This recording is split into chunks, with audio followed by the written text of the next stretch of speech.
que eu lembrei agora.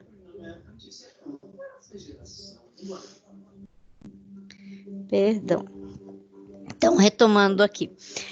Então, o que eu estava explicando, então, sobre a lógica. O que vem a ser a lógica? Então, essa linguagem que nós utilizamos, tanto na forma escrita, quanto a linguagem que nós utilizamos para conversar, para nos comunicarmos, ela é um pensamento abstrato, é a forma que nós nomeamos coisas, objetos, como nós desenvolvemos estudo científico, a forma que nós, da criação de artes. Então, toda a organização nossa social e política, ela decorre da lógica. Então, o que é a lógica linguística? A lógica que a gente utiliza na forma de comunicação, na forma da escrita. É o campo de estudo que ele vem da filosofia, que ela justamente ela se debruçava no quê? Na organização formal da linguística. Então, estabelecendo o modo necessário para que a própria linguagem funcionasse para cada caso específico. Então, a lógica é uma ferramenta que ela é necessária para qualquer área de estudo, para que pudesse definir, então, como que é o nosso sistema, como nós nos conversamos, como nós expomos. Então, qualquer trabalho científico, trabalho filosófico, qualquer petição, qualquer sustentação oral, qualquer arguição realizada, ela deve sempre se partir da lógica. O que é a lógica? A lógica que a gente vai tratar aqui, ela vem, previamente eu tenho uma parte que a gente vai chamar de premissa, que é onde eu desejo chegar. E onde eu desejo chegar é na minha conclusão. O que vem a ser o raciocínio lógico? O raciocínio lógico ele vem complementar, então ele vem desenvolver isso. Então ele está ligado a conceitos que eles vão conseguir organizar e clarear as minhas situações de cotidiano, preparando para eu conseguir desenvolver situações que sejam mais complexas. Então, como nós somos seres humanos, nós vivemos, então, associação. Então, entre o que a gente tem, a palavra e a busca da atividade racional.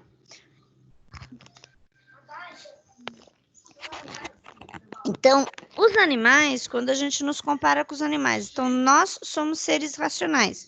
Os animais são seres irracionais. O que significa isso? Significa que eles não agem. O computador não age. Se você dá algum comando errado para o computador simplesmente ele faz o quê? Ele reage ao comando que você deu. Se você deu um comando errado, ele vai te dar uma resposta errada, mas ele raciocinou, ele pensou? Não, ele reagiu. Mesma coisa o animal. Se você for levantar a mão para o animal, qual vai ser a reação do animal? Vai ser te atacar. Ele está te atacando porque ele está raciocinando? Não, ele está reagindo à sua ação. Então, a história, ela também não age, ela é uma reação ao que nós desenvolvemos, ao que o ser humano desenvolve. Então, somente os seres humanos é que agem, é que tomam iniciativa, é que criam. Os animais, o computador, a história, tudo demais, eles reagem aos estímulos que nós, seres humanos, proporcionamos. Então, é por isso que, em primeiro lugar, é muito importante o domínio da língua materna, domínio da língua portuguesa. Por isso que a gente teve aulas atrás que a gente retomou alguns tópicos do estudo da gramática. Então, a busca do aperfeiçoamento da nossa capacidade de comunicação, ela parte do aprofundamento da capacidade nossa de comunicação, da nossa capacidade de argumentação, de convencer os outros, de persuadi-los que nós estamos certos. Então, tanto que na Grécia Antiga, para que eu tivesse a formação de um grego, para que ele tivesse uma formação básica, ela envolvia 3 disciplinas: a lógica, a gramática e a retórica. Então, a gramática, ela estudava o quê? Justamente a condição do domínio da língua, seja na forma oral ou seja na forma escrita. O raciocínio lógico é o que a gente está estudando hoje. Era na formação para que as pessoas tenham um senso crítico, um senso argumentativo e desenvolvam uma capacidade de criar, de interpretar e de responder e explicar situações e problemas. E, por fim, quando a gente domina, a gente vai partir para retórica. O que vem a ser retórica? É o meio que eu tenho de influir nos resultados positivos. Então, contribuindo dessa forma para eu que desenvolva aspectos básicos no ler, no escrever e na forma de resolver problemas. Então, o raciocínio lógico, ele vai envolver esses 3 aspectos.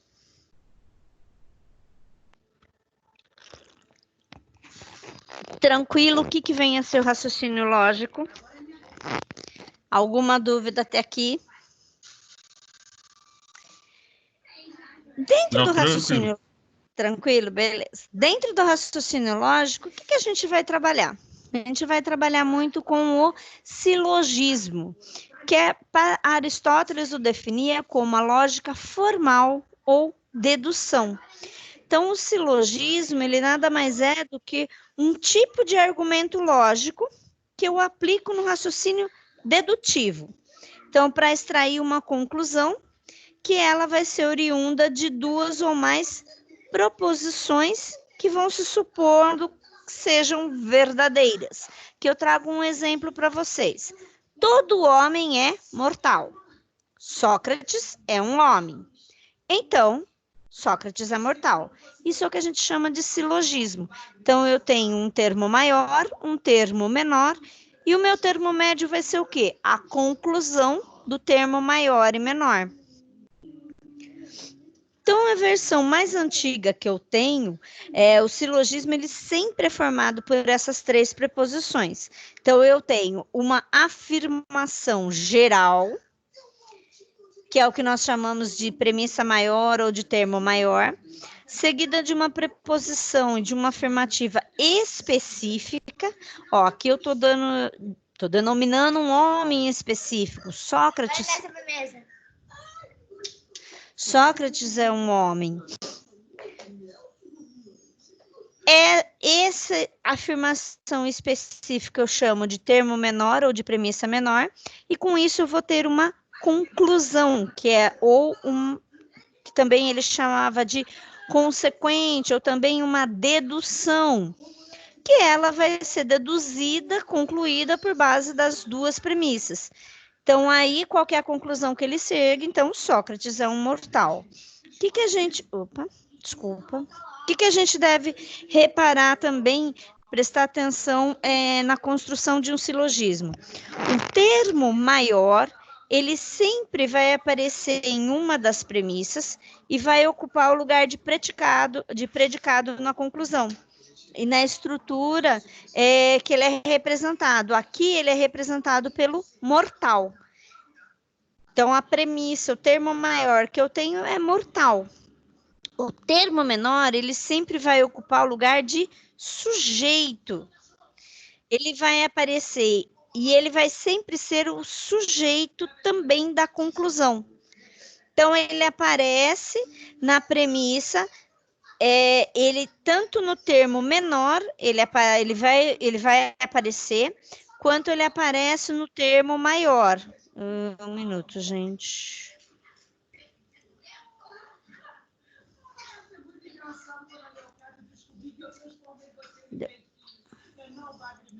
Desculpa, estava liberando a entrada de aluno. Então, o termo maior, ele vai aparecer sempre ocupando o lugar de predicado. O termo menor, ele vai ocupar o lugar de conclusão. Ele vai ser a conclusão do termo maior e do termo menor. E ele vai sempre aparecer representando o sujeito da conclusão. Então, aqui o termo menor, ele é Sócrates, e aqui no termo médio, que é a nossa conclusão, ele aparece dentro do termo como sujeito da conclusão. O termo médico, então, ele é o único que ele vai aparecer na premissa, tanto na premissa menor quanto na conclusão. Aqui vocês veem o Sócrates aqui e o Sócrates aqui. Ele aparece nas duas. E ele vai funcionar permitindo a passagem entre as premissas. Então, ele estrutura aqui, representando por um no lugar de homem. E como que eu...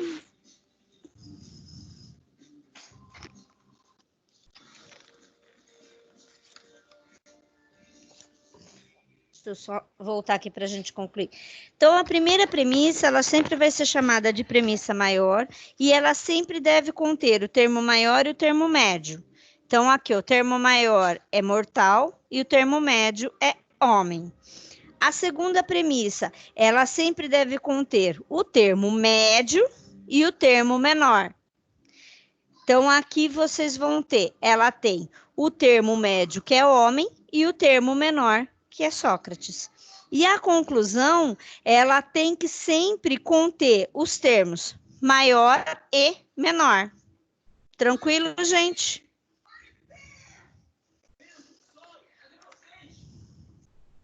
Nenhum termo ele pode ser mais extenso na conclusão do que nas premissas, porque assim você vai concluir mais que o permitido, ou seja, uma das premissas, ela deverá ser sempre universal.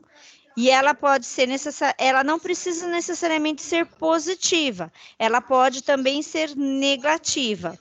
Porém, a conclusão, ela não pode conter nunca o termo médio, tá? Vocês veem que aqui o termo médio é homem, que ele está no termo maior, no termo menor, mas ele nunca vai estar presente no termo, na conclusão, no termo final.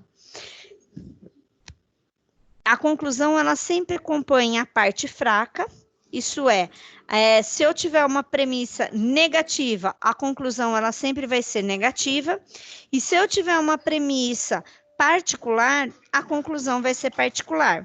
E se eu tiver ambas, a conclusão, ela deverá ser negativa e particular. Então, assim, se eu tenho uma conclusão positiva, uma premissa maior e menor que for positiva, minha conclusão vai ser positiva. Se eu tiver uma premissa maior positiva e uma premissa menor negativa, minha conclusão vai ser negativa. Tranquilo, gente, referente a silogismo? Para mim, ok. Para mim também. Então, beleza. Então, agora a gente vai falar um pouquinho de falácia. Falácia também são argumentos, só que o que acontece? Quando eu uso o silogismo ele é utilizado para eu convencer, eu quero persuadir. Primeiro, vamos entender, tanto falácia quanto persuasão não tem nada a ver com mentira. O que tem a ver? Tem a ver no poder de convencimento. Então, na forma que eu vou convencer.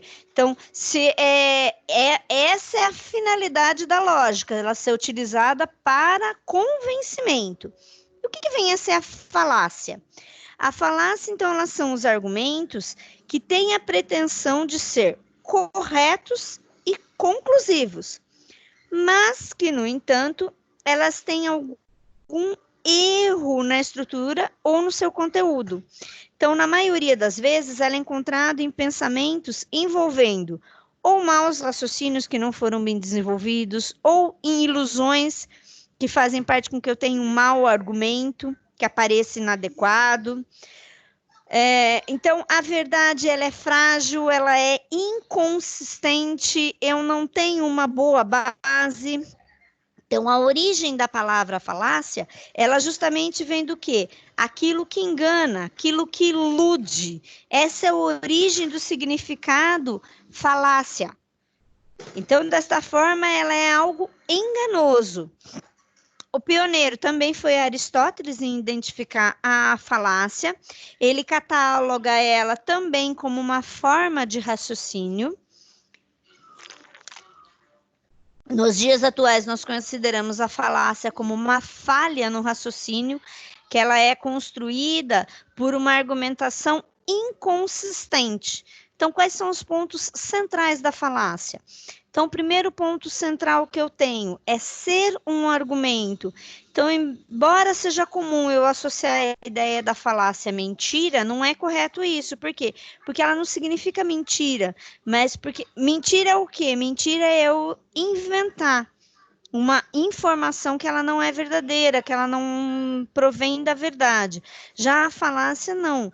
Ela é utilizada para qualificar um argumento sem fundamentos. Então, quando eu falo, eu não tenho um argumento para trazer fundamentação. Lembra que na aula passada vocês fizeram 2 atividades, uma até que vence o prazo hoje para vocês entregarem. Então, um trazia o argumento objetivo e um trazia o argumento subjetivo. Então, o argumento objetivo vocês iam construir com base o quê? Em pesquisa, jurisprudência. Então, vocês foram buscar uma fundamentação. E já o subjetivo é aquilo que, pelo conhecimento, pela informação que vocês tinham, então, como que vocês iam fundamentar o conhecimento da informação de vocês. Então, o argumento lá na falácia, ele parece ter validade. Só que ele não é válido por quê? Por causa que eu não tenho um bom embasamento. Então, é um argumento que eu acho que aconteceu.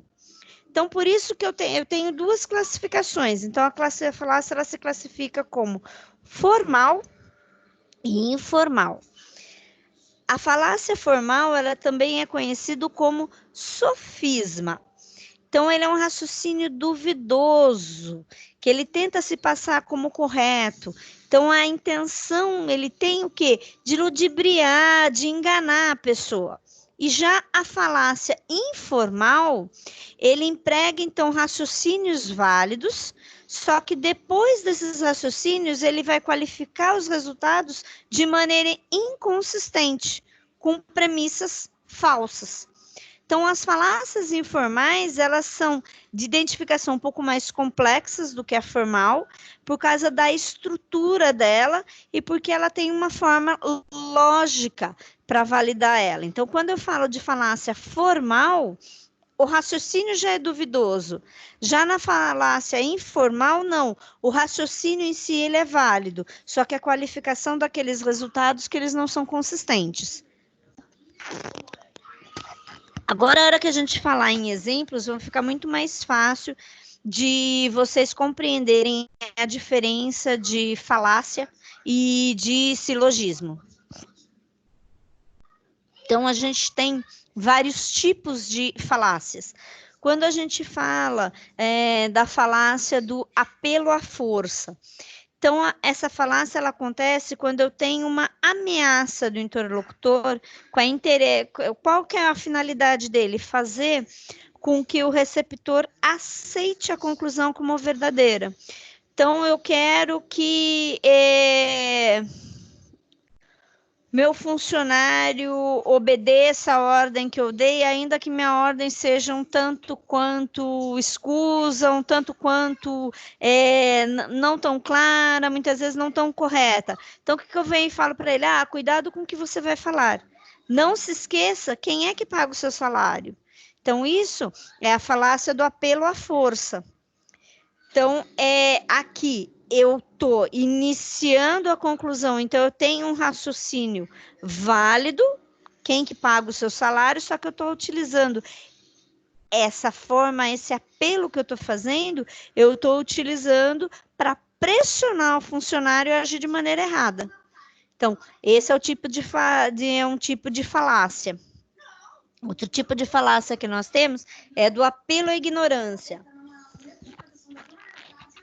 Aqui eu vou apelar para que aceite uma conclusão que eu tenho, sem eu ter provas e sem existir um contra-argumento. Então, simplesmente eu venho e afirmo, como ninguém provou, como não existe provas de que não existe vida em outro planeta, então existe extraterrestre. Então, aquela luz que eu vi brilhando no céu e eu não sei o significado do que era, aquela luz é um disco voador.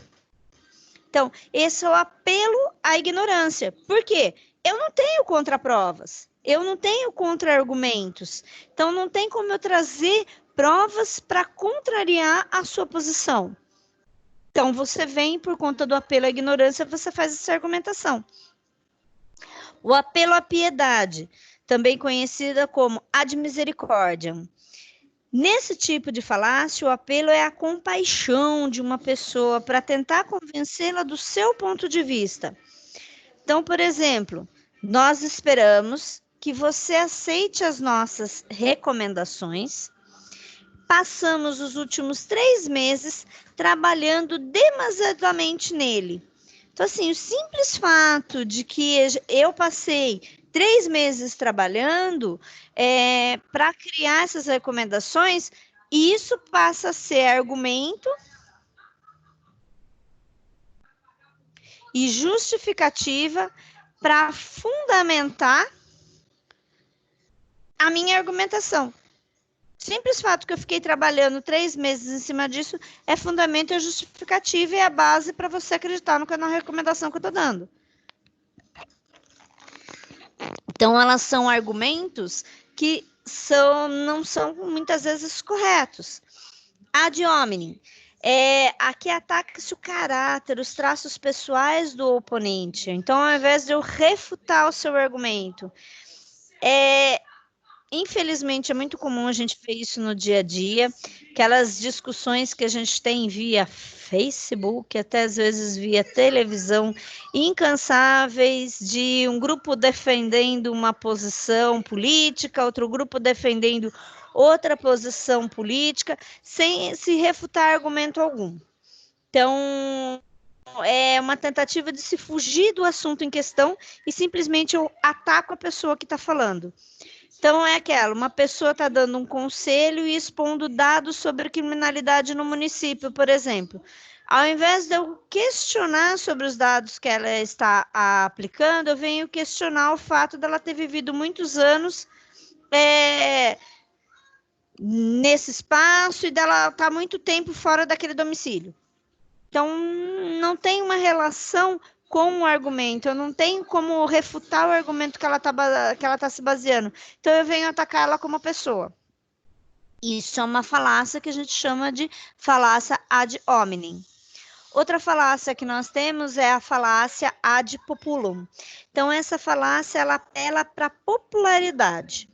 Então, eu levanto um fato, que eu levo muitas pessoas a concordarem com a minha posição, e eu tento, então, validar o meu posicionamento, validar a minha argumentação com essa comoção popular.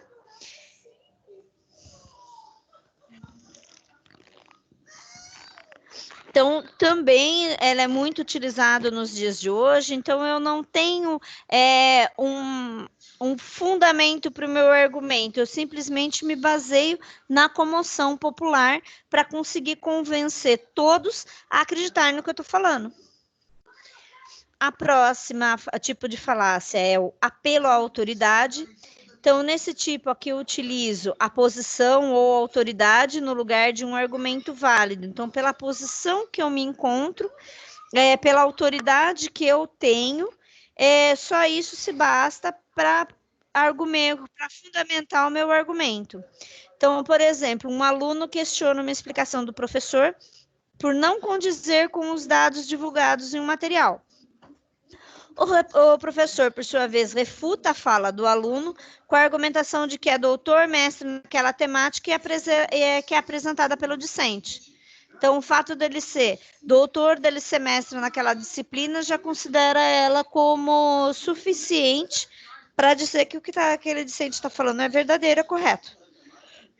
Por fim, eu tenho o PASDOC, que é o nome que designa um tipo de falácia que determina uma relação causal entre 2 eventos que acontecem simultaneamente.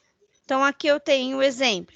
Observei vários dias que sempre que o galo canta, o sol nasce. Portanto, o sol nasce por causa do canto do galo. Então, isso é uma falácia. Eu não tenho um estudo, eu não tenho uma pesquisa, eu não tenho uma fundamentação. Eu simplesmente estou determinando por causa de 2 relações causais que aconteceram.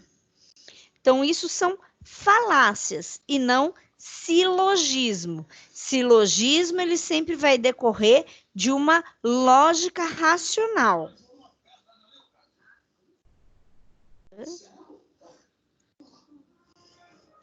E como que eu vou formar, então, um silogismo? Então, o silogismo, em primeiro lugar, lembra que eu tenho que ter um termo maior, um termo menor e um termo médio. Sempre tem que estar presente esses três termos. O termo médio, ele sempre deve fazer parte das premissas, mas ele nunca vai aparecer na conclusão, e ele deve ser tomado ao menos uma vez em toda a sua extensão.